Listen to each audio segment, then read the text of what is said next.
Welcome to the Make an Impact podcast presented by the American Association of Suicidology. I'm Chris Cosentino, and today we're joined by AAS President and CEO, Leeann Sherman. Welcome to the podcast, boss. Thanks, Chris. So happy to be doing this.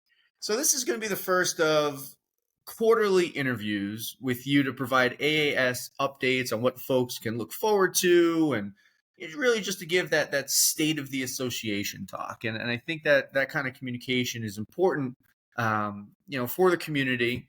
But with that being said, you are in year one of stepping into this role of president and CEO.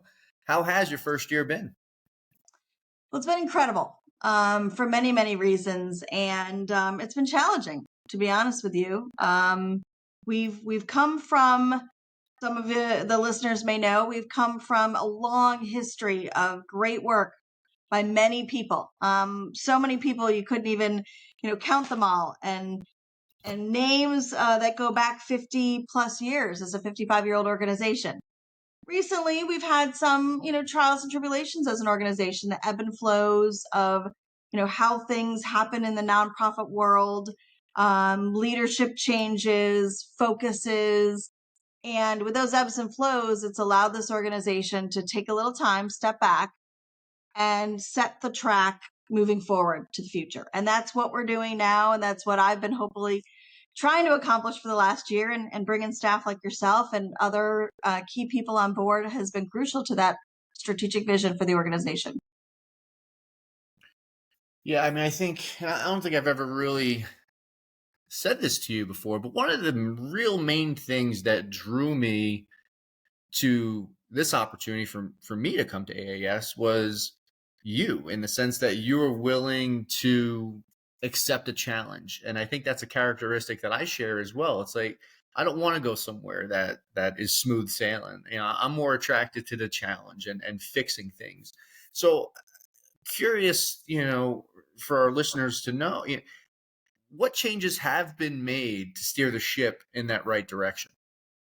Absolutely. Well, this organization, as I mentioned, was built upon good people wanting to do great things, and that has not changed. So I want to make sure that foundation, and everyone knows that's still here. But as we know, from a clinical perspective, from a research perspective, from a society and environment perspective, over years, over decades, people change, things change. And that has to happen both with your corporate companies, and it has to happen with your associations and nonprofits.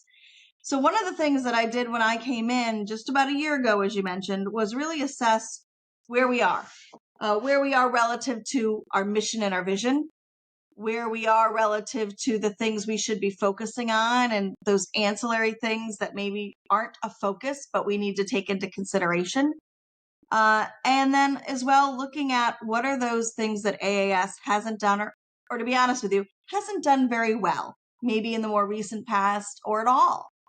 And that's really how I've built this last year. And of course, it's been built with support of our board of directors, committee leaders, people within the organization that have volunteered for many, many years. But working toward finding some particular goals and objectives and being able to create success around those has been really important for the vision. So I'm excited that you're here and that we're talking about this today, because a lot of people don't realize that huge change in the transformation, we'll call it a transformation, that's occurred in this last year. And I don't know if you want me to get into it now, Chris, and talk a little bit about it. It's just exciting. I feel like I can't contain discussing it. Well, listen, you say AAS has this rich history. We're a 55-year-old organization, but right now we're acting almost like a startup in many ways. Absolutely. What are some of the challenges that you faced in this first year? Part of it is, AAS has been known for that historical perspective, and people have this view of what AAS has been and what we have done. And then there's areas where there's a gap, and we should have really been in it, or we were many years ago and we're not now. And getting back to those things is crucial. When I've looked at where we need to be and how we need to move forward from a strategic vision standpoint and an operational standpoint, We really need to look at what's going on in our communities and society around the world. And that takes having partnerships and collaborations with many other organizations. That, from what my view is and from what I've seen, has faltered over the years. We haven't had the strong collaborations that we should have as an organization. And so that's been a challenge to build that back or build it at all. What I am seeing, though, is those organizations that we are partnering with now and collaborating with are excited to be partnering with AAS, excited to look at how we can move the needle together and really transform, suicide awareness and prevention. So partnering collaboration has been a bit of a struggle from the standpoint of we didn't have a great foundation, but it's been enormously rewarding because people want to connect and want to work together. It's probably one of the first things that's been a challenge, but we're really successful in continuing to grow. Why is collaboration so important in this field? Well, we all do some good things spectacular. We all do a few things great, but everyone cannot do everything. It's just not feasible, both for time, money, and focus. If you want to be a really good organization that continues to ebb and flow in society and grow, you can't do everything. So that means that you have to find those partners where you might do a piece of the puzzle and they do another piece. And when we put those together, we can really make a difference, or as we call it, make an impact. Doing it alone, someone else is doing it alone. And then there are struggles that come with that. And we're all kind of on that same wheel, that same hamster wheel. And so when you combine those, you can really get a lot more done. So we're talking about these changes that you've been leading. What can folks look forward to in the coming months? There's I would say probably 4 or 5 main focuses, and I say 4 or 5 because one of them is a priority no matter what we do. And I would tell you it's been this year of rebuilding, and you're going to see people can look forward to it now and into the future. And that is our focus on research. That's something we've always been known for. Something where people know AAS and research is a priority. We have the only um, suicide medical journal that's out there, the Suicide and Life Threatening Behavior Journal. You're going to see a lot more from us from the research perspective. And for a long time, we were the ones to go to. And I think that faltered. That's one of those things that faltered a little bit is we were doing it, but maybe not talking about it and sharing all the research. And so we need to get back to doing that.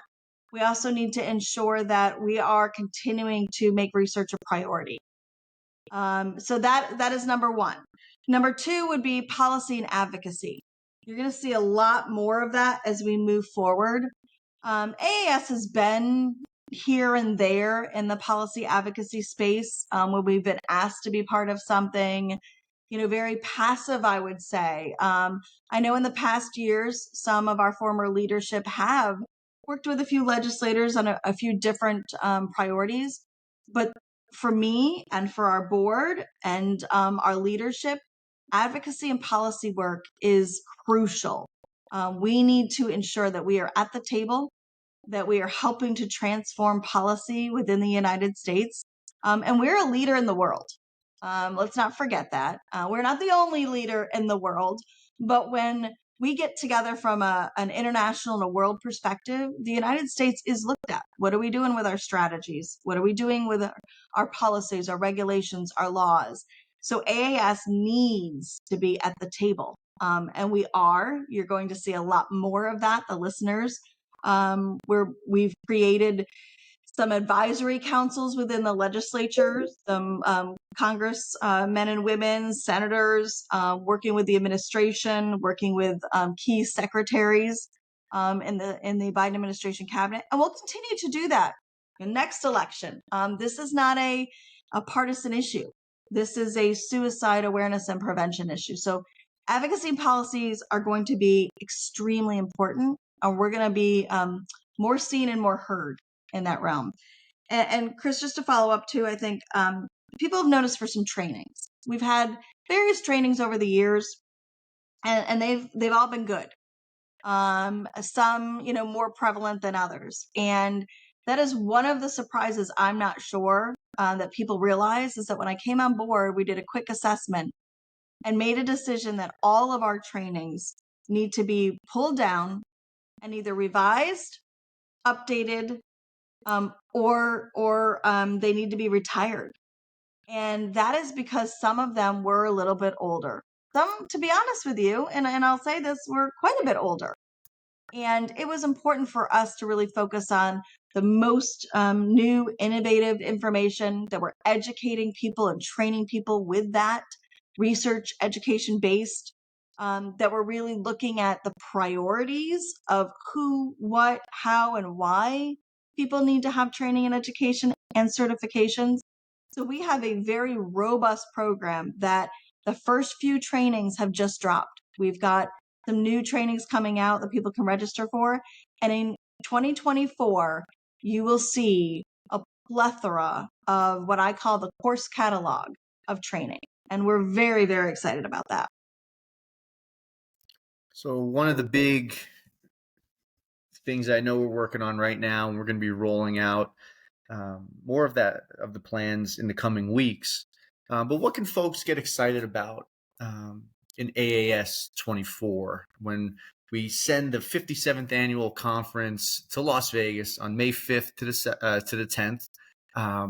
What can folks look forward to for this year's conference? Well, it's exciting for us, and hopefully exciting for everyone else, is that we're actually branding this once again. I think people have known, and expected, there's a pre-conference, there's a core conference, there's a few different things here and there, and they kind of plan their travel and plan their days around what they know AAS to be. The good thing is people from our historical perspective have looked at AAS as an opportunity to network, find other individuals both in their field or if they're lost survivor lived experience and not in the field, to connect and find other resources. You're going to still have all that, but we have a new branding of AAS 24 and AAS in the future. We're now doing specialized training and certification days. That's Sunday and Monday. Tuesday is a symposium day dedicated just to the symposiums. And we've got 3 different tracks of those of research and innovation, technology and innovation, and crisis centers. And then Wednesday and Thursday, and we're so excited about it, is the conference part that traditionally people would call the core conference. And that is actually going to have some amazing keynote speakers that people maybe not have ever heard before, but are outstanding. And we have 6 different tracks. So this is not meant to put anyone in a particular line and say you have to go to all of these sessions. They are tracks so people can take a look at the education and the information and say, I would really like to hear more about military veteran first responder, or workplace, or schools, K through 12, post-secondary. Or if you're a clinician and you really want to stay in the clinician field, crisis centers, communities, and the lost survivor lived experience. We've got a research track. So you can go to any training session you want, any educational session you want, but at least people can have a more defined flow. And what I heard last year was not a negative, but that it was very hard to pick and choose which ones to go to, which is a very positive thing, to be honest with you, when you're planning a conference. But this year you can actually be able to see it in more clear path and almost design where you want to go and what education and information you want to receive.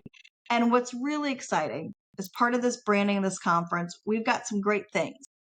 For instance, Thursday night, which is the night before the last day, we're going to have a concert. And Chris, I know you're working hard at this, but it's an 80s concert with the Spasmatics. We're so excited. Kind of an opportunity just to let loose. It's been a hard week.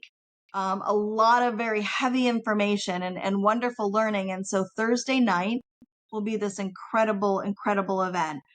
We also have our annual awards.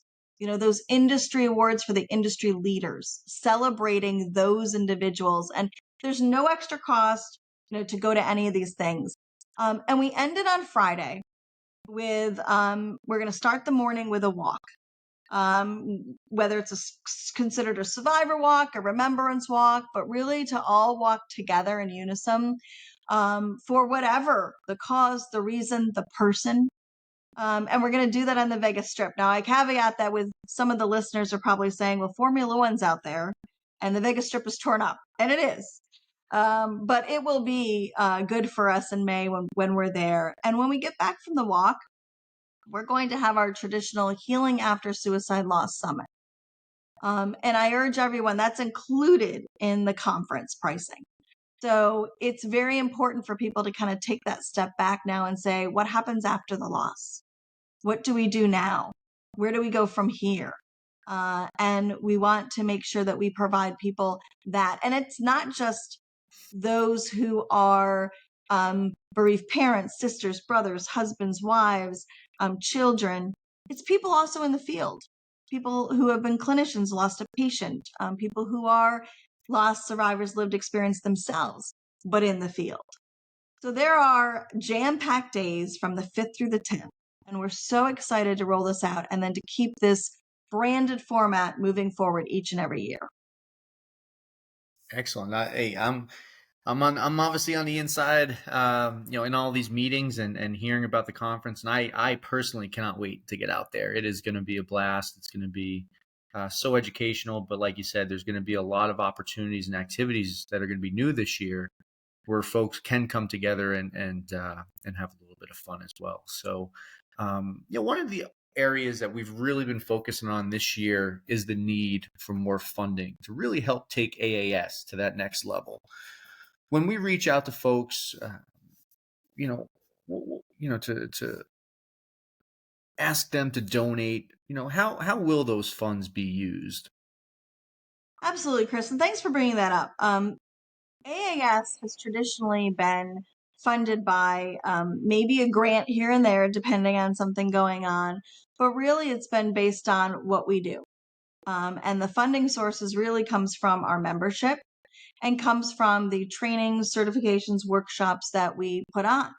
And so some may think we get government funding, or we have a line item, or we have this large substantive grant, or even a small grant, and we don't. We do all that we do straight from those monies that we earn through putting on trainings, programs, the conference, and so forth. So it's really important for us to be able to expand that. In this new vision and moving forward, we want to provide even more resources, toolkits, schools, teachers, parents, community leaders. We want to do even more training and education. And the goal is some of this would be free. A lot of it would be free for community people, teachers, parents, you name it. But the certifications and trainings are at a cost, and we try to keep those costs very low. But again, we are funded by bringing in the monies through those training, certifications, and education. So when someone donates, and they can do it in various ways, for yourself and our director of development, Robert Coffey, have put together some really unique things through I Give, donating a car. You can donate stock or have an endowment of someone upon their death. All those monies you can either choose a restricted thing for them to go to, such as the Suicide Life Threatening Journal, or dedicated only to developing training and education. There are 7 different ways that you can choose where the money goes, whatever money you put in, anywhere from $1 to whatever it is. And then we do have, an area where you can choose if you want it to be unrestricted. And that would mean that AAS chooses the opportunity of where best we can spend that money to get the education and resources and tools out to people. So there's lots of ways. If you're unsure and don't want to do it unrestricted, I know sometimes that bothers people because they want to know where their money's going. You can designate exactly where you want the money spent. And we keep copious records, and we make sure that all of that money is spent exactly where it's designated to go. But again, it is very important for AAS because we don't do walks or sub-sales or fundraisers in the hundreds like some other organizations do. And we want to be able to continue to do the work each and every day that's so helpful, and we want to make an impact. And Chris, we didn't talk about this, but some people may say that they didn't realize the make an impact. Where did that come from? I'm just now starting to see that. And that was one of the initiatives when I came on board in 2023 was, what are we doing this for? To your point, why you came on board, why I came on board. We want to make a difference. We want to make a change. And at the end of the day, we want to make an impact. So that is really now part of our slogan, if you want to call it that, part of our, it's actually part of our logo. It is everything that we do is based on the fact of making an impact. Advocacy, policy, research, education. It's all to make an impact. All right, let's jump in a time machine. Okay, and let's take us to December 2024. Where do you see AAS at that time? Well, I see us extremely busy with a lot of the new trainings and certifications that we put out in 2024. We have got tons of them coming out, and really they span across the gaps that we've seen, the ever-growing statistics of suicide among youth, suicide among elderly, white men, in their 40s, the BIPOC community. We're working on things that can both help community leaders as well as help those within the field, military veterans. You'll see us doing a lot more there. We have a lot of partnerships. We work with Safe Leo, which is the, it's suicide prevention for law enforcement. And we work with them, and we're going to be doing a lot more with them. You'll see us in that policy aspect where people will start to see more in maybe articles or news, whether they get it online, on TV. And that's partly, Chris, my job and your job is to make sure people know how we can be helpful from a policy standpoint. You'll see AAS, it'll become more again of a household name. That people will go back to looking at AAS and understanding we are a resource, we are a first stop to go to. Again, we are not a call center, we are not a crisis center. And we want people to still continue to contact 988 or 911 in case of an emergency. But we are working on a lot of things in 2024 that really take us, I feel, above anything AAS has done it before. And I say that not to minimize the work that's been done over the 55 plus years, but in the time that work was done each and every year, each and every decade, we were leading the charge. And we once again need to lead the charge. And in 2024, people will see what we've been working on in 2023, and it'll become relevant, and it'll become something that is exciting for everyone to be able to know there's resources, education, policy work being done by AAS. Leeann Sherman, President and CEO of AAS. Thanks for taking time out of your busy day to chat. And hey, let's keep making an impact out there. Thanks, Chris. Have a great day.